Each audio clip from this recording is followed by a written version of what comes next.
Hello बच्चों, let us see the question. A current of 30 milliampere is taken by a 4 microfarad capacitor connected across an alternating current line having frequency 500 Hz. Calculate reactance of the capacitor and voltage across the capacitor. Question ये कह रहा है कि एक 4 microfarad capacitor के द्वारा 30 milli ampere current लिया जाता है और इसे एक अल्टरनेटिंग करंट लाइन से जोड़ा जाता है जब इसकी फ्रीक्वेंसी 500 हर्ट्ज होती है। तो हमें बताना है कि इस कैपेसिटर का रिएक्टेंस क्या होगा और इस कैपेसिटर के क्रॉस वोल्टेज की वैल्यू क्या होगा।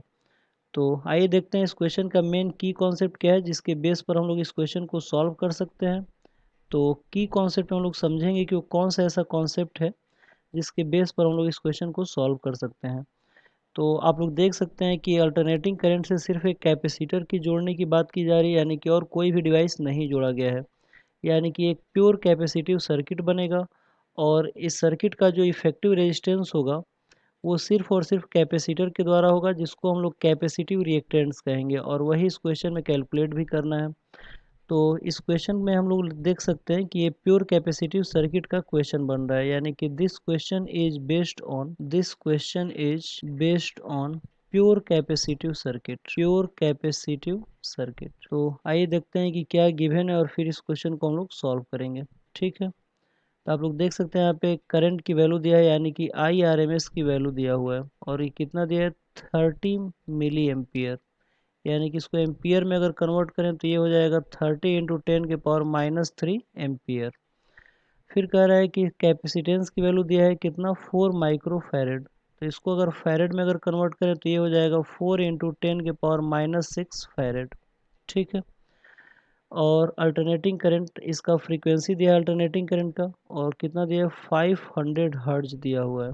ठीक है, तो क्या निकालना है हमें, कैपेसिटिव रिएक्टेंस निकालना है, यानी कि XC की वैल्यू निकालना है। ठीक है, और क्या निकालना है, वोल्टेज अक्रॉस द कैपेसिटर यानी कि ERMS की वैल्यू निकालना है।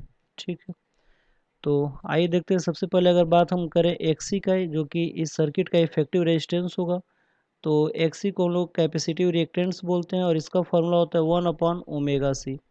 ओमेगा यहाँ पे एंगुलर फ्रीक्वेंसी होता है, यानी कि ओमेगा की जो वैल्यू होता है 2πf होता है। तो अगर इसकी वैल्यू को अगर हम लोग रखें तो XC की वैल्यू हमें मिलेगा 1/2πf इंटू सी। तो सबकी वैल्यू को अगर रखा जाए तो ये इसकी वैल्यू हो जाएगा 1/2πf की वैल्यू जो हो जाएगा वो हो जाएगा 500 हर्ट्ज इंटू सी की वैल्यू कितना दिया है, तो सी की वैल्यू दिया है 4 माइक्रोफैरड, यानी कि ये हो जाएगा 4 इंटू 10⁻�6। तो ये 10⁻6 ऊपर चला जाएगा और नीचे क्या बचेगा, तो ये बचेगा 5 4 जा 20 और 20 2 जा 40, यानी कि ये हो जाएगा 40 100 पाई। तो इसको हम लोग सॉल्व करेंगे तो मिलेगा हमें 10⁻6 अपॉन 40 100 इंटू 3.14। तो यहाँ पे जो XC की वैल्यू हो जाएगी वो हो जाएगी 10⁻6 अपॉन, सबको मल्टीप्लाई करें तो इसकी वैल्यू आएगी 12560 और इसको डिवाइड करेंगे तो ये आएगा 79.6, यानी कि इसको अप्रॉक्सीमेट हम लोग 80 ओम लिख सकते हैं।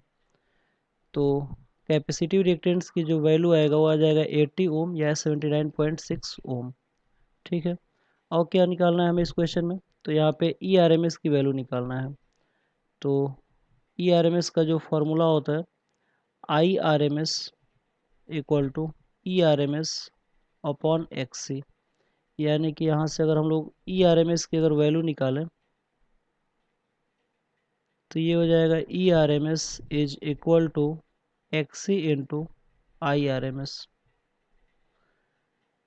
तो XC की वैल्यू अभी अभी हम लोग निकाले हैं, ये दिया है 80 और IRMS की जो वैल्यू है ये दिया हुआ है 30 मिली एम्पियर। तो इसकी वैल्यू यहाँ पे रख सकते हैं, यानी कि 30 इंटू 10⁻³ एम्पियर। तो इसकी वैल्यू होगा, तो ERMS की जो वैल्यू हो जाएगा 30 इंटू 20 मतलब 2400 इंटू 10⁻⁻3, यानी कि ये हो जाएगा 2.4 वोल्ट। तो जो ERMS की वैल्यू आ जाएगी वो आ जाएगी 2.4 वोल्ट। तो आई होप आप लोगों की क्वेश्चन समझ में आया होगा। Thank you very much, good luck.